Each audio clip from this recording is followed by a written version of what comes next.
Hey friends, welcome to episode 71 of the Fierce Calling podcast. I'm your host, Doris Swift, and I'm thankful that you're joining me today. Before I start the show, I'm going to give a big shout out to my friends and sisters at the Rock Springs Evangelical Free Church in Rock Springs, Wyoming. These God's girls are so amazing. I had the privilege of speaking at their ladies retreat this past weekend in a beautiful facility in Utah. They were so welcoming, and just to see these women love Jesus and love each other so well and serve, it was just outstanding. And I just can't say enough about them. I just fell in love with all of them, and I love you girls, and I hope to see you soon. Thank you so much for having me. And if you are looking for a speaker for your next women's event, check out my speaking page at dorisswift.com, and I'd love to chat about that. Today, my guest is my friend Rachel Pieh Jones. Rachel shares the hard parts of her story, the time when her family had to flee a place they loved because it was no longer safe for them, and what that was like. She writes about life at the crossroads of faith and culture, and she does this all under the umbrella of being a Christian in a Muslim country, loving Jesus and loving her neighbor well. So I know what Rachel has to share will inspire, encourage, and challenge you. So listen in while I have a chat with Rachel Pieh Jones.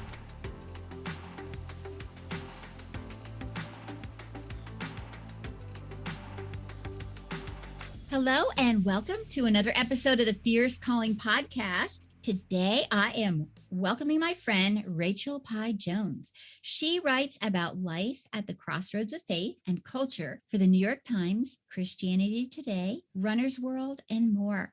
Her work is influenced by living in the Horn of Africa, which is amazing. We're going to hear more about that. Raising third culture kids. She's the author of Pillars and Stronger Than Death.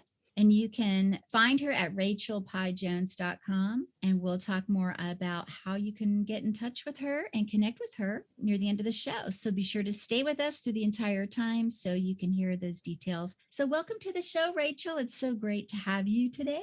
Thanks, Doris. I'm thrilled to be here with you. I would love if you would talk to us a little bit about your story and how God led you on this path to where you are. And you can share anything you'd like to about your family and how also you're taking action where your passion, compassion, and conviction intersect.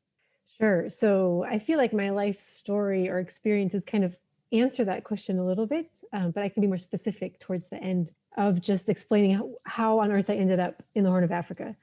So I am originally from Minnesota. I am an American Christian, and in 2003, my husband and I and our 2.5-year-old twins moved to Somaliland, where he was a professor at a university.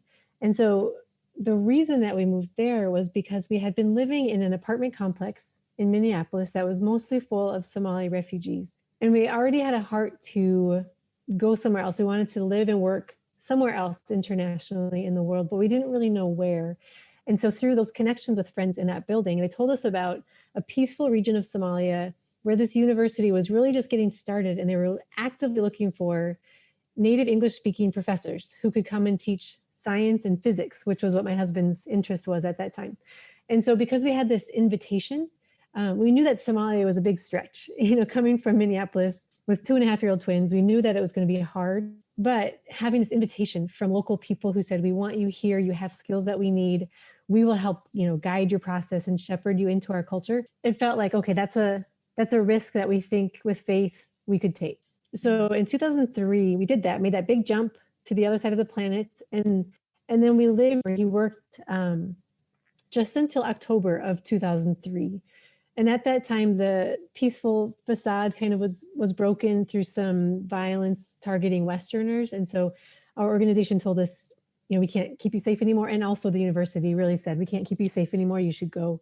And so we had 30 minutes to pack a suitcase and get to the airport, and we left. Mm-hmm. And 2004, so from there we went to Kenya for just a few months to kind of put our heads back on and try to figure out what just happened. And then we were again invited by some Somali friends to come to Djibouti, which is a small country. It borders Somalia, Ethiopia, and Eritrea, and then the Red Sea. And so they invited us to come here where he could continue teaching at the university. So we did that in January 2004, a long time ago, and we're still here. So I'm calling from Djibouti right now.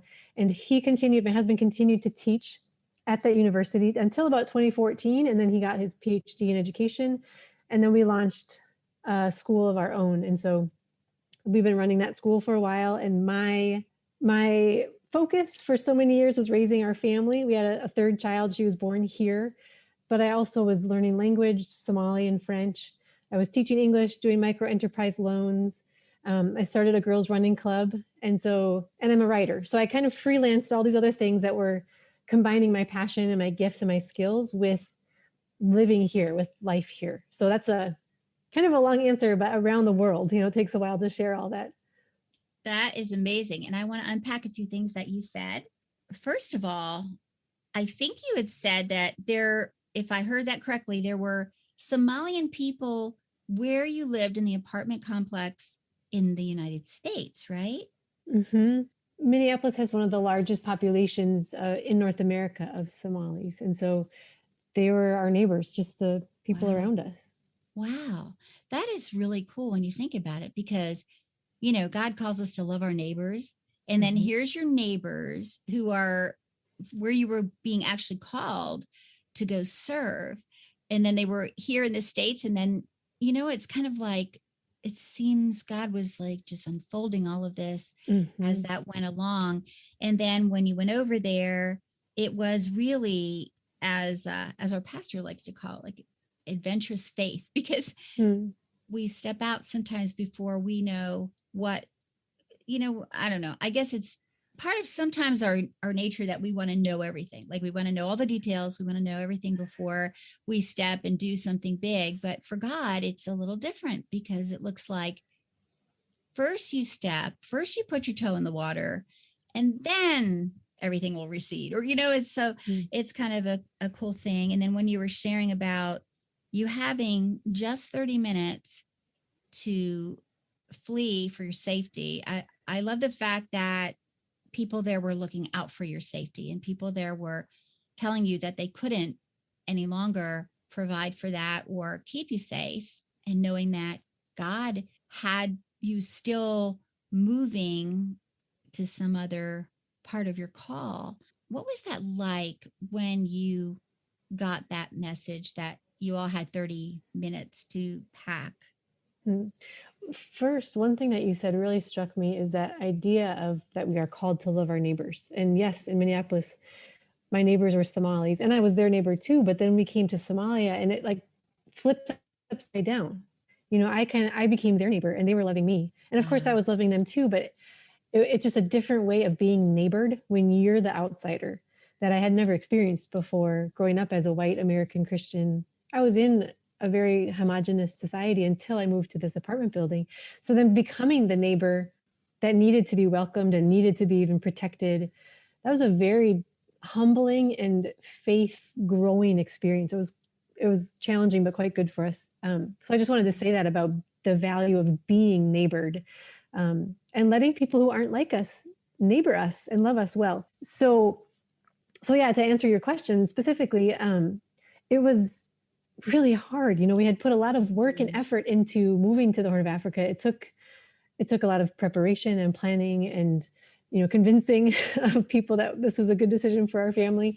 And then to have it be over so quickly and so suddenly and so violently was hard and disappointing, because, I knew there's this idea that Somalis or Muslims are violent, or that the idea of terrorism and Islam being mixed up together. And so it felt like this would maybe prove to some people that those things were true, but we understood that that was not the case. This was a specific scenario of violence, that was not, it couldn't be more broadly cast as this culture or this religion, but it was hard to experience. And so it felt like kind of a loss of a dream, the end of a plan. We didn't have any idea what was happening next. So what had happened was actually my first book, Stronger Than Death, is about this woman who was murdered in our village. She was an Italian Catholic who had spent 30 years serving Somali nomads with tuberculosis. And she was targeted and was murdered. And then another British couple who were teachers were killed. And so, just knowing that people had actually lost their lives and that we had somehow been spared by mercy was quite sobering. I didn't know them. It was such a privilege to write this woman's biography later, but at the time I didn't know her.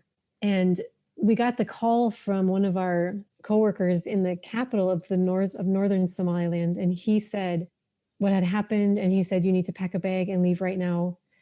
And so everything in that moment happened so quickly. We didn't have a chance to say goodbye to people. We just threw things into a bag and literally ran to the airport. And so, later, a couple of days later, I had a chance just to weep and cry with the Lord and say, why did we put so much effort into going there? And now it ended so violently and so suddenly, and yet we were spared. And so there was this sense of loss for other people and their families who are going to be grieving this. And then, our own self of just wondering what's next and what is God's plan for this. And so I look back now with so many years of perspective, and I'm so thankful for that time that we had there. Even though it was really short, it was very transformational and really impacted the next, 15, 16 years for us. And in some sense, it helped me appreciate on a new level what so many Somalis or other people do experience when they're forced to flee and leave a place that they care about. And for me, it was just a temporary home, but so many other refugees have to flee a place that is their home, And so that sense of loss and fear has just increased my compassion, I think, for what other people experience a little bit.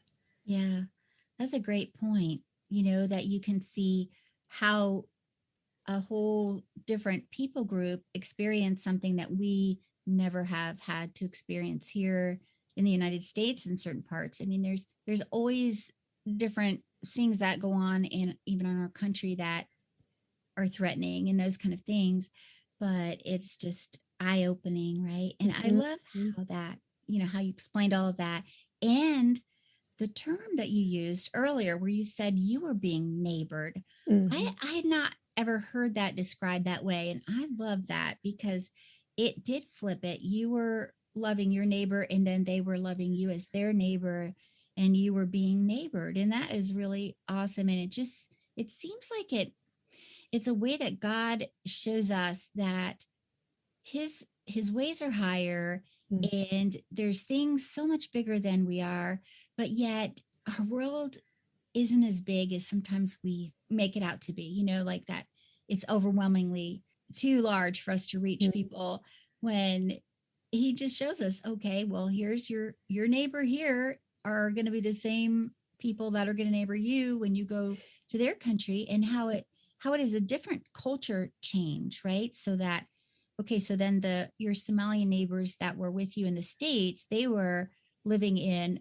our kind of a culture. And then when you went to their part of the world, you were living in their kind of a culture, right? So what was that like? Yeah, I had to learn a lot. I was really needy at first. I didn't know, I didn't know how to get around. I didn't know how to drive. I had learned how to drive a stick shift. I didn't know the language. And so in so many ways, I felt like a child or a baby, very helpless and very needy. And still I make cultural faux pas and mistakes, but I'm able to joke about it and laugh it off. You have to, because it's just inevitable when you're living cross-culturally. But yeah, so it was very humbling. And then in terms even of faith, I recognize that my own faith practices are, in some senses, they're cultural, even as they are deeply spiritual as well. But the way that we practice Christianity in America is American in some senses. And so the things that I did, the way that I prayed or the way that I fasted, the way that we worship in church, it's very different than how Muslims do. And so it was hard at first for some of my friends to recognize my faith practices as legitimate spiritual engagement with God, in the sense of, I actually had a friend, so Muslims fast for a month. It's called Ramadan, and they'll fast from sunrise until sunset. They won't drink any water. They won't eat any food for that whole month during those hours. And then at night they will eat and drink.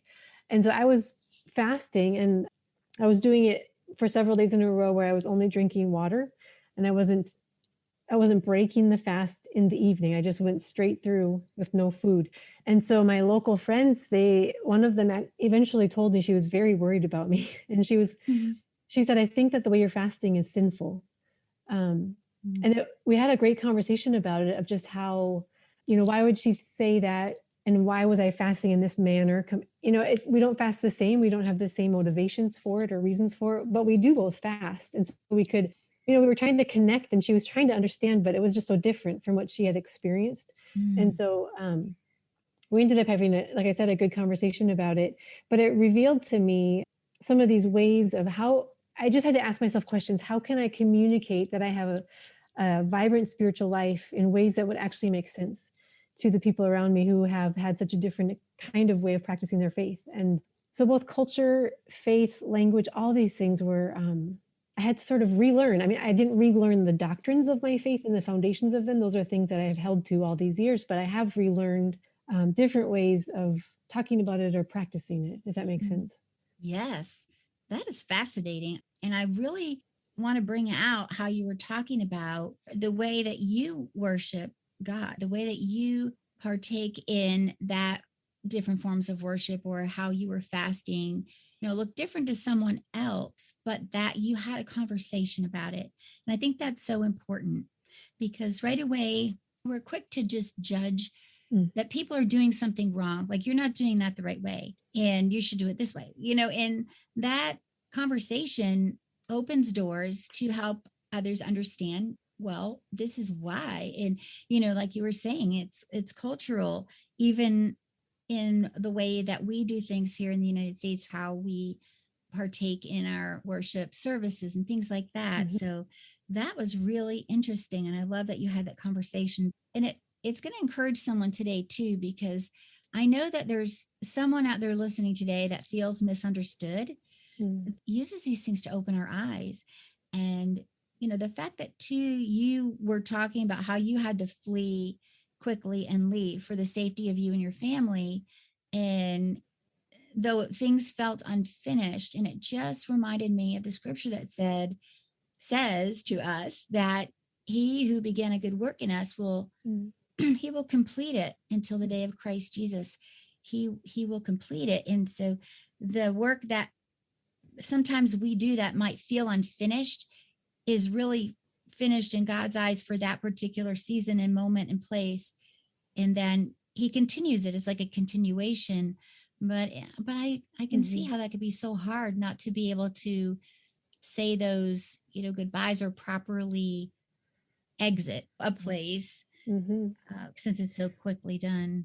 Yeah, I think one of the things that I encourage people to do, like you were talking about someone who might feel misunderstood or be on either side of that difference, I think something that is so valuable and that we maybe miss out on as we focus on ourselves a lot naturally, but I think we are called by faith to think about other people more than ourselves. But the idea of curiosity, and just the importance of curiosity, a sincere curiosity about someone else's story. And so my friend was concerned about me, and she asked me, why are you fasting that way? As opposed to just saying, hey, what's going on here? You're doing this wrong. Yeah. But then I could also ask her, okay, could you also help me understand why you're fasting that way? And what does it mean to you? And how do you feel about it? And so if we can approach our differences in that, with that humble curiosity, I think it will just open up space for more conversation to be understood or to understand somebody else.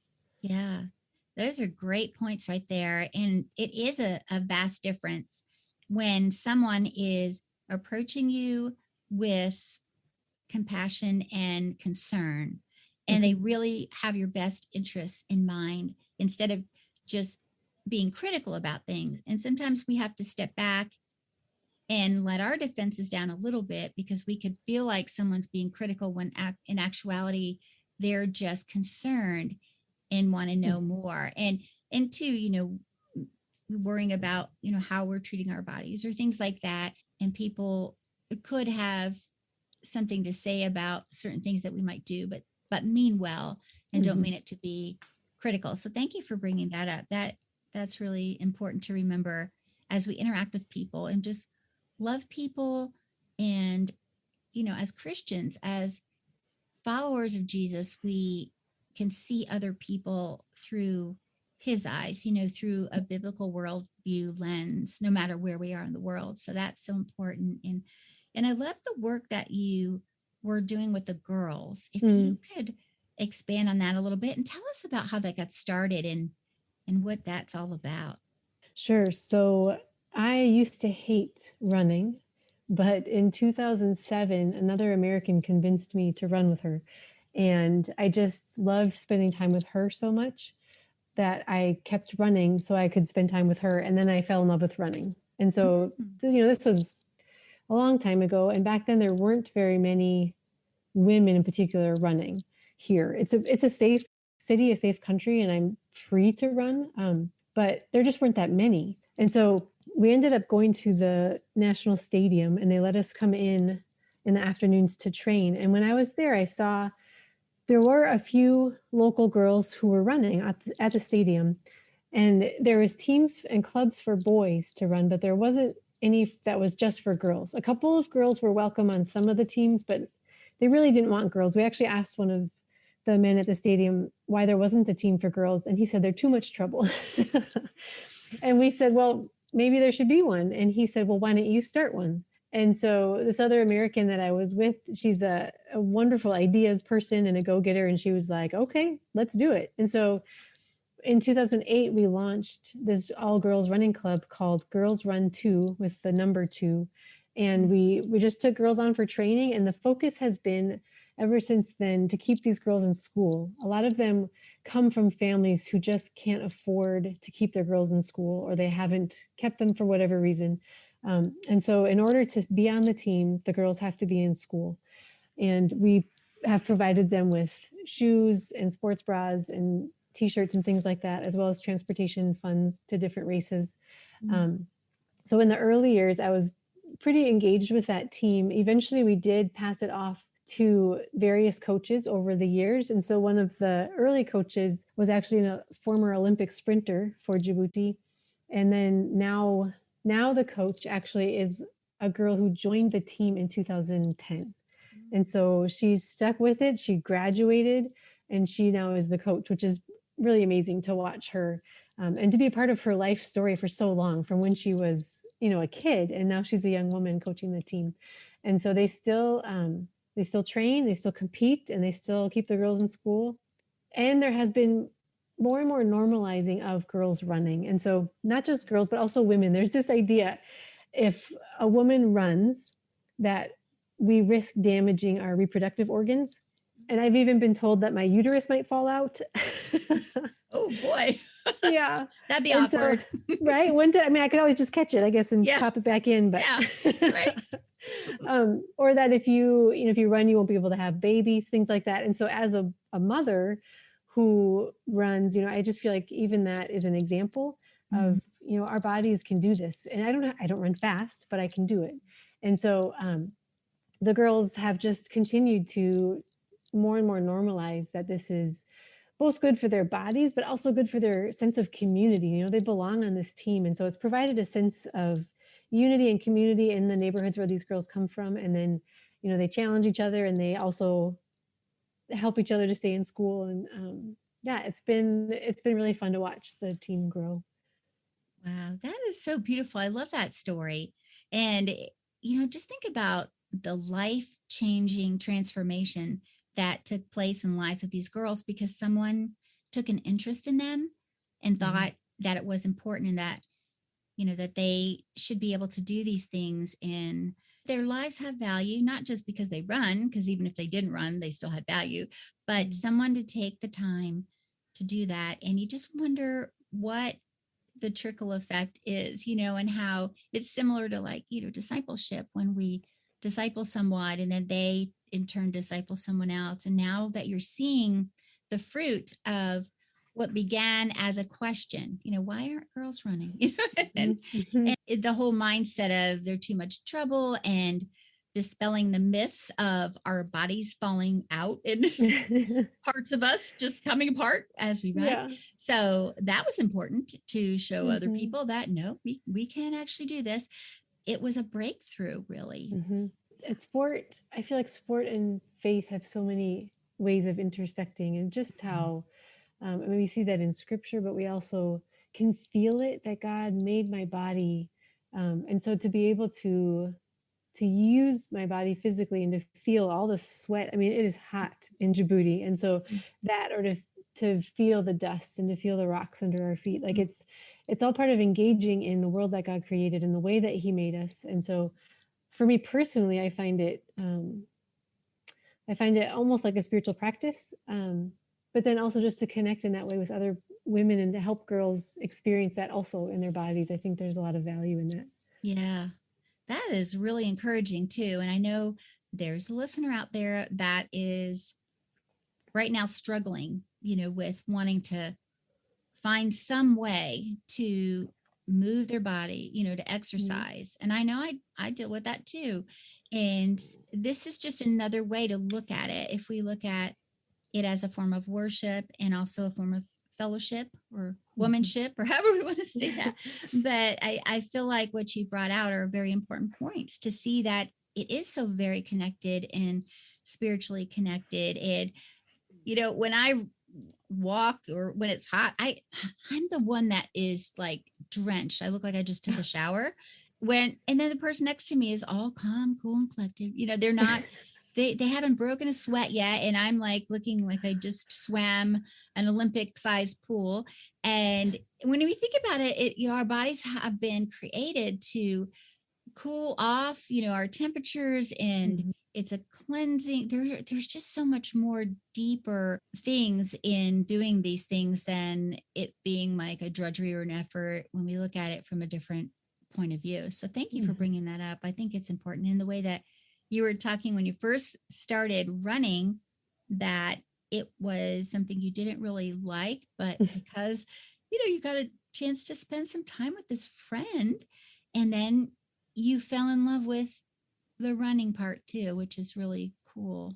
I love that. Because, when you're talking with a friend, time just goes by, even when you're driving, because sometimes, I don't like to drive long distances. Sometimes it's a drudgery, but if you have a friend or someone with you and you're kind of like, engaging, paying attention to the road, but engaging in conversation, it just seems to go so much faster. Share a little bit too about it. For one thing, I wanted to also, and I don't want to forget this point because it's important, what you were talking about, the book that you wrote, which was about the woman who was serving there, and she lost her life serving and doing good for others and caring well for her neighbor. Then you continued that in your book, these words that will continue. So her life story continues, and that is amazing. And sometimes we might serve and we don't see any fruit, and we wonder, I'm supposed to bear much fruit. Where is the fruit? And so this is an amazing testament to her life. So thank you for that and listening to the call of the Lord to write that book. And if you could share a little bit about the other things that you have written as well, I'd love to hear that. Sure. So that was my first traditionally published book. I have 2 self-published cookbooks that are helping people to cook in this part of the world based on what they can find locally. And I've written a book about third culture kids. A third culture kid is a kid who's grown up outside their parents' passport country. And so kids who grow up internationally like mine, they just have a different experience of identity. And I've written a guidebook to Djibouti. So if anyone comes here to Djibouti, that's the book you need. But then recently in April, I had a book come out called Pillars, How Muslim Friends Led Me Closer to Jesus. And that really unpacks my spiritual journey over all these years and how I have interacted with the 5 pillars of Islam. So there's 5 basic kind of foundational practices. And so I address each one of those and how learning about those has impacted my own faith. And so that's a recent book. And it's really, I feel like, the book of my heart. And it focuses on stories, trying to really humanize the experience of faith, both my own as a Christian in interacting with Islam, and then also the faith of my Muslim friends. Yeah, that was really a cool concept, and beautiful how you shared how you learned so much from looking at someone else's faith and culture, strengthening and learning more about it. Because if we have something but we don't have other things to compare it to, so it's like, okay, here's the truth, and we know that we have the truth, but it's not our job to convert people or change people's hearts. It's God's job. And Mm-hmm. it's kind of cool that the more you seek to know more about the other person's faith, the more they will in turn want to ask about your faith, right? And learn more about that, which could send them on a journey as well, right, Rachel? Mm-hmm. Mm-hmm.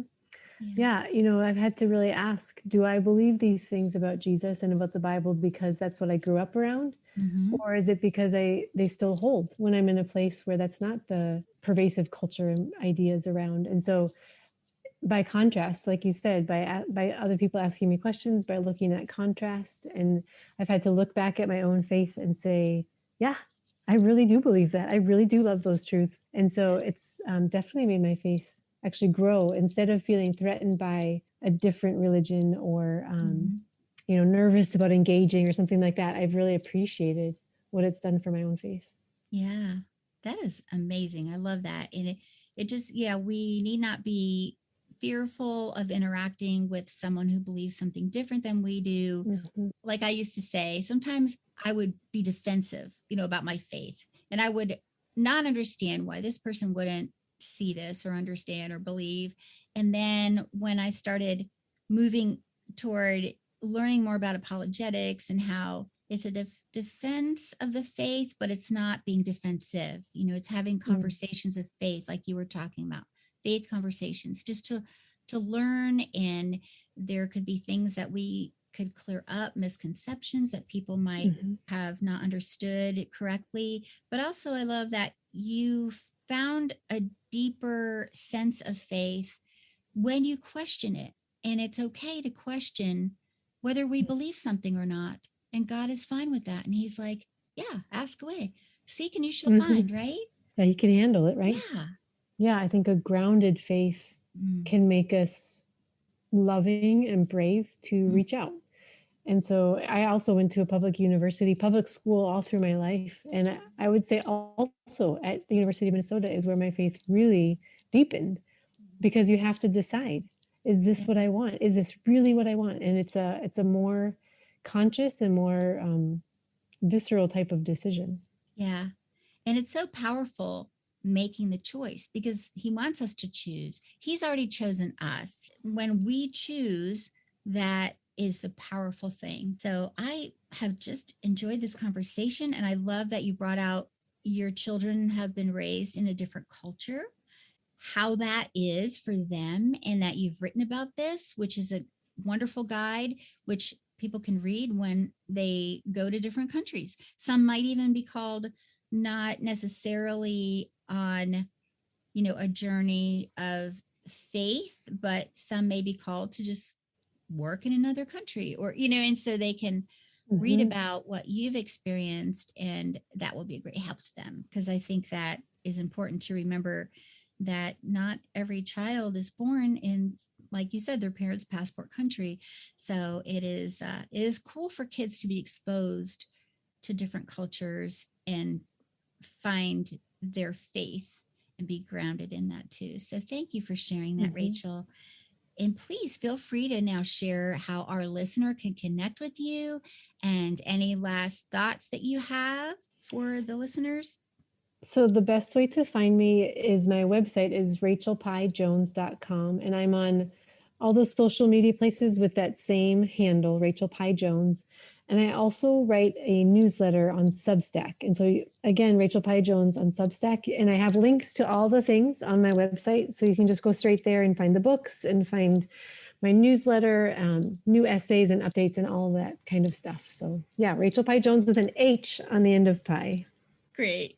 When I was asking Rachel before the show, because I wanted to make sure I pronounced that name correctly. And I saw PIE was the first three letters. I'm like, well, I like pie. And I'm thinking this is pie. So she's like, yeah, you got it right. So that's cool. So just remember pie with an H at the end. So we'll have all of those links and the link to your main site in the show notes. So the listeners can just go right to your episode on doraswift.com if they're listening in another platform, or they might be already right on my website listening on my player, and just scroll down and find the link so you can connect with Rachel, because I am quite certain that so many things that you shared today, Rachel, resonated with the listeners. And I appreciate that. And thank you for coming on. It's been such a pleasure and a joy to have Thank you. you so much. Yeah, it's been a great conversation, Doris. Thank you. Yeah, I just really enjoyed it so much. And I hope to have you on again in the future and see what is going on with Rachel and all the different things that God is calling you in that season of your fierce calling. So thank you, Awesome. friend. All right. Well, Thank we'll you. talk soon.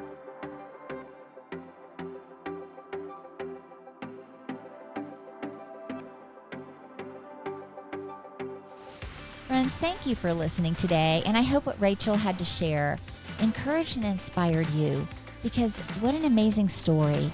And she stepped out in faith to do what God was calling her to do, along with her family, and it just is so encouraging to know that there are sisters in Christ who can come around us and encourage us and show us what they have experienced and talk about that with us so that we can also share what we have experienced with them. And so it's just an amazing thing how God puts us together, and it's just all by divine appointment. So I hope you reach out to Rachel at her website, and I do have that link in the show notes for you.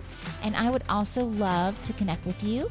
And remember, if you are looking for a speaker for your next women's event, I would love to talk to you about that too. So check out my page at doriswift.com. And if Fierce Calling has impacted you in any way, or if it encourages you, I would just love to hear about that too. And don't forget to go to Podchaser and rate the podcast and also leave a comment. It helps others find the podcast so that more can hear the message of the gospel of Jesus Christ, because we're called to share his word and his message and the good news of Jesus, because the world needs hope right now, friends. We all need hope, and that is the only hope we have, is the hope of Christ. So thank you, and I hope you join me next time when I talk to another woman who's taking action where her passion, compassion, and conviction intersect. Until then, friends, have a blessed week, and I'll talk to you soon.